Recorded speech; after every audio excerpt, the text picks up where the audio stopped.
20 জন সাংসদের সই এনডিএর অংশ হয়ে কাজ করতে চেয়ে লোকসভার অধ্যক্ষকে চিঠি। এবার কি তৃণমূলের প্রতীকও দাবি করবেন কাকলি ঘোষ দস্তিদাররা? সময়ের সঙ্গে পরিস্থিতি বুঝে পরবর্তী পদক্ষেপ। ঘণ্টাখানেক সঙ্গে সমান অনুষ্ঠানে জল্পনা জিয়ে রেখেই বললেন তৃণমূলের বিদ্রোহী সাংসদ কাকলি ঘোষ দস্তিদার। একেবারে সংখ্যার বিচারে সংখ্যাগরিষ্ঠ এই মুহূর্তে আপনার সঙ্গে, তো এবার কি সিম্বলের দাবি করবেন বা আসল তৃণমূল বলে আপনারা দাবি করবেন? এইটা কিভাবে ভাবছেন? দেখুন, কোনো কিছু আসল নকল হয় না। মানুষের সাথে কাজ করতে গেলে কোনো পোস্ট ছাড়াও কাজ করা যায়, কিন্তু আমরা মানুষের দ্বারা নির্বাচিত এবং মানুষের মতামত আমরা গত নির্বাচনে জানতে পেরেছি, সেই মতামতকে সম্মান জানানো হয়েছে। আমরা আগে কাজ তো করি, তারপরে কি আমরা পরে যেরকম সময় বদলাবে আমরা চিন্তা ভাবনা করব। আমি বলছি যে আপনারা খুব পরিষ্কার বলেছেন যে এনডিএর কে আপনারা সমর্থন করবেন। একটু যদি এই ভাবনাটা ক্ল্যারিফাই করেন যে ধরুন খুব গুরুত্বপূর্ণ মহিলা সংরক্ষণ বিল আছে, তারপরে এক দেশ এক ভোট বিল আছে, এই বিলগুলোর ক্ষেত্রে আপনাদের অবস্থান আপনারা কি এখন মানে স্থির করে নিয়েছেন? যখন বিল আসবে তখন দেখবো। এখন তো সংসদে অধিবেশন নেই, অধিবেশনে কি আসবে দেখে নিয়ে চিন্তা ভাবনা করা হবে। আজ তো সবে চিঠিটা দেওয়া হয়েছে। স্বরূপ বিশ্বাসের নিউ আলিপুরের ফ্ল্যাটে তাকে নিয়ে গিয়ে তল্লাশি চালালো পুলিশ। হদিশ মিলেছে ডিজিটাল লক লাগানো গোপন একটি ঘরের। সূত্রের খবর, ডিজিটাল লক খোলা যায়নি। প্রায় 4 ঘন্টা ধরে ফ্ল্যাটে তল্লাশি চালানো হয়। রাজ্যে পালাবদলের পর কার্যত ভেঙে চুরে গুঁড়িয়ে গেছে বিশ্বাস ব্রাদার্সের সাম্রাজ্য। মেসি কাণ্ডে অরূপ বিশ্বাসকে খুঁজছে পুলিশ। আগে গ্রেফতার হয়েছেন ভাই স্বরূপ বিশ্বাস। সোমবার স্বরূপের ফ্ল্যাটে তল্লাশি চালানো পুলিশ। হদিশ মিলল ডিজিটাল লক লাগানো গোপন ঘরের।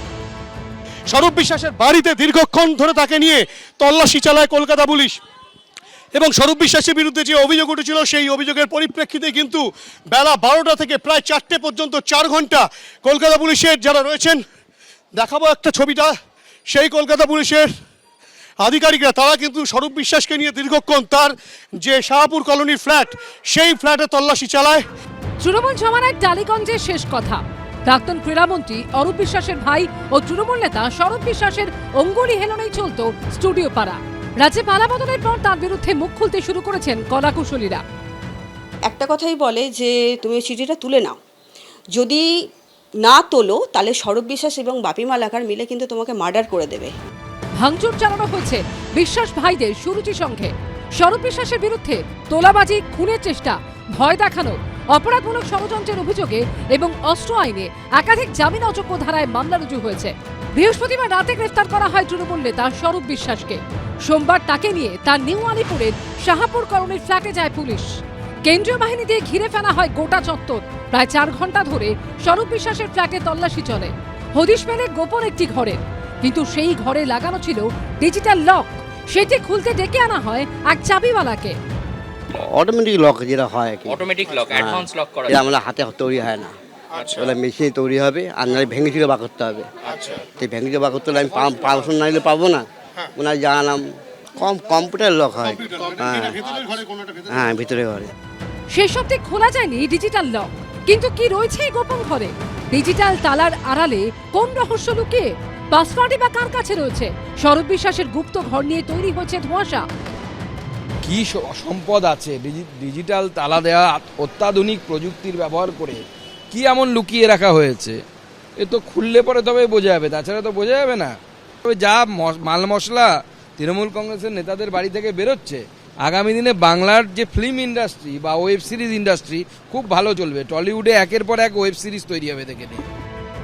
সূত্রের খবর, তল্লাশির পাশাপাশি স্বরূপ বিশ্বাসের পরিবারের সদস্যদের সঙ্গেও কথা বলে পুলিশ। এখন সবার নজর গোপন কুঠুরির দিকে।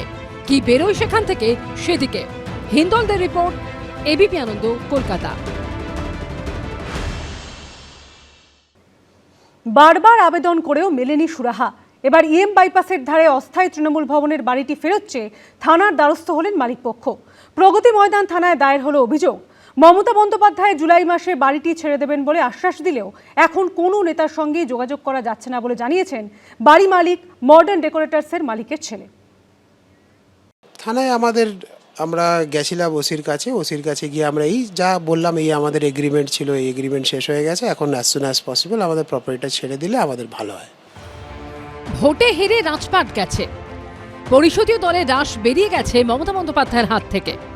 লোকসভার বিদ্রোহী সাংসদরা এনডিএকে সমর্থন দেওয়ার কথা ঘোষণা করেছেন। ধাক্কার পর ধাক্কা খাচ্ছেন মমতা বন্দ্যোপাধ্যায়। এবার কি ইএম বাইপাসের ধারে অস্থায়ী তৃণমূল ভবনও ছেড়ে দিতে হবে তাদের? ঘর ছাড়া হবে ঘাসফুলের দল, কারণ সেই বাড়ি ফেরত চেয়ে পুলিশের দ্বারস্থ হয়েছেন মালিক পক্ষ। এদিন প্রগতি ময়দান থানায় অভিযোগ জানান তারা। আরও এক সংকটের মুখে তৃণমূল কংগ্রেস। গত 4 বছরেরও বেশি সময় ধরে যে ভবন থেকে তৃণমূল কংগ্রেস তাদের সমস্ত কার্যকলাপ করতেন, সেই ভবন এবার ছেড়ে দেওয়ার দাবি উঠল। আমরা আমাদের প্রপার্টি ফেরত চাই, মানে as soon as possible, so that আমরা ওখানে কিছু কাজ করতে পারি। শীর্ষ নেতৃত্বের সাথে নাম না বলে হলো, বাবা জানে, বাবাই ফোন করেছিল কিন্তু কাউকে ফোন পাচ্ছিল না। বাইপাসের ধারে এই বাড়িটি গত কয়েক বছর ধরে তৃণমূল ভবন নামে পরিচিত। ভোটের আগেও এখানেই আসতেন তৃণমূলের বড় মেজ সেজ ছোট সব নেতাই। তবে এটি একসময় একটি হোটেল ছিল, যার মালিক মডার্ন ডেকোরেটরসের মালিক মন্টু সাহা। তারও তার ছেলের দাবি করোনার সময় হোটেলটি বন্ধ হয়ে যায়। সেই সময় 1 বছরের জন্য এই বাড়িটি ভাড়া নেয় তৃণমূল। 2022 থেকে 2023 এই 1 বছরের জন্য চুক্তি হয়। বলা হয় নতুন তৃণমূল ভবন তৈরি হয়ে গেলেই এই বাড়িটি তারা ছেড়ে দেবেন। পরে সেই চুক্তির মেয়াদ বাড়ে 2025 সাল পর্যন্ত। তারপর প্রায় 1.5 বছর কেটে গেলেও এখনো বাড়ি ফেরত পাননি তারা। এমনকি বিধানসভা ভোটের ফল বেরোনোর পরেও মমতা বন্দ্যোপাধ্যায়ের সঙ্গে যোগাযোগ করা হয়েছিল। দিদিকে বললাম এই ব্যাপার, তো কী করি? দেখো আমি দেখছি। সন্ধ্যাবেলা আমাকে বললো যে ঠিক আছে, তুমি আমরা জুলাইয়ের মধ্যে খালি করে দেব। রবিবার অস্থায়ী তৃণমূল ভবনে গেছিলেন বাবা ছেলে। তাদের দাবি ভোটের ফল বেরোনোর পর থেকে আর কেউ এই অফিসে আসেননি। বাড়িটির অবস্থা অত্যন্ত খারাপ হয়ে গেছে। এই অবস্থায় তাদের দাবি অবিলম্বে বাড়ি ফেরানো হোক, কিন্তু সরাসরি থানায় অভিযোগের প্রয়োজন হয়ে পড়ল কেন? 10-12 দিন ধরে আমরা কারোর সাথে কোনো কন্ট্যাক্ট করতে পারছি না। সেই প্রপার্টিটার মানে আমাদের তো মানে বাঁচাতে হবে। আমি পলিটিক্যাল কোনো উত্তর এখানে দেব না। কে ছাড়ছে না ছাড়ছেন আমি কিচ্ছু জানি না। আমি শুধু জানি যে আমার প্রপার্টিটা ছেড়ে দিলে আমার খুব ভালো হয়, so that I can start something new over there. এখন পুলিশ কোনো ব্যবস্থা নেয় কিনা সেটাই দেখার। উজ্জ্বল মুখোপাধ্যায়ের রিপোর্ট, এবিপি আনন্দ, কলকাতা। পশ্চিমবঙ্গে সিবিআই তদন্ত নিয়ে বড় সিদ্ধান্ত রাজ্য সরকারের। এখন থেকে কেন্দ্রীয় সরকারি কর্মী বা কোনো কেন্দ্রীয় সংস্থার সঙ্গে যুক্ত ব্যক্তিদের বিরুদ্ধে সরাসরি তদন্ত করতে পারবে সিবিআই। তবে রাজ্য সরকারি কর্মীদের বিরুদ্ধে তদন্ত শুরু করতে এখনও রাখবে রাজ্য সরকারের লিখিত অনুমতি। সরকার বদলেছে পরিস্থিতি। এবার পশ্চিমবঙ্গে তদন্তের ক্ষেত্রে স্বাধীনতা ফিরে পেল সিবিআই। 2018-তে রাজ্যের তৃণমূল সরকারের আমলে সিবিআই এর ওপর লাগাম টানা হয়েছিল। 8 বছর পর সেই সিদ্ধান্ত প্রত্যাহার করল রাজ্যের নতুন বিজেপি সরকার। এখন থেকে কেন্দ্রীয় সরকারি কর্মী এবং কোনো কেন্দ্রীয় সংস্থার সঙ্গে যুক্ত ব্যক্তিদের বিরুদ্ধে সরাসরি তদন্ত করতে পারবে সিবিআই। এর জন্য আলাদা করে আর কোনো অনুমতি নিতে হবে না ওই কেন্দ্রীয় তদন্তকারী সংস্থাকে। সিবিআই যত তদন্ত করছিল ভোট পরবর্তী হিংসার প্রত্যেক ক্ষেত্রে দায়িত্ব নিয়ে প্রশাসন, পুলিশ তারা সাক্ষীদের হস্টাইল করেছে, এফআইআর পর্যন্ত রেজিস্টার করেনি। অভিযোগ থাকা সত্ত্বেও কাউকে গ্রেপ্তার করেনি, বরঞ্চ যারা অভিযোগ করেছিলেন তাদের গ্রেপ্তারির ভয় দেখিয়েছিল। তো তদন্ত চলেনি, এবার চলবে। যত তদন্ত চলবে তত ফোন বাড়বে, তত গভীর রাত্রে যাতায়াত শুরু হবে। মমতা বন্দ্যোপাধ্যায়ের সরকারের আমলে একাধিকবার বিভিন্ন তদন্তে এ রাজ্যে বাধার মুখে পড়তে হয়েছিল সিবিআইকে। 2019-এর 3রা ফেব্রুয়ারি সারদাকাণ্ডে জিজ্ঞাসাবাদের জন্য কলকাতা পুলিশের তৎকালীন কমিশনার রাজীব কুমারের বাড়িতে যায় সিবিআই। যে ঘটনাকে কেন্দ্র করে নজিরবিহীন মোড় নেয় কেন্দ্র রাজ্য সংঘাত।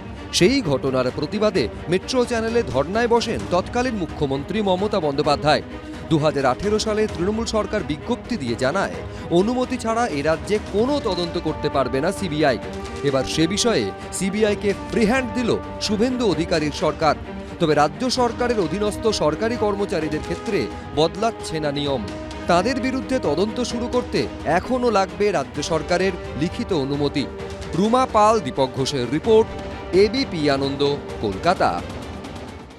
এবিপি আনন্দ, এগিয়ে থাকে, এগিয়ে রাখে।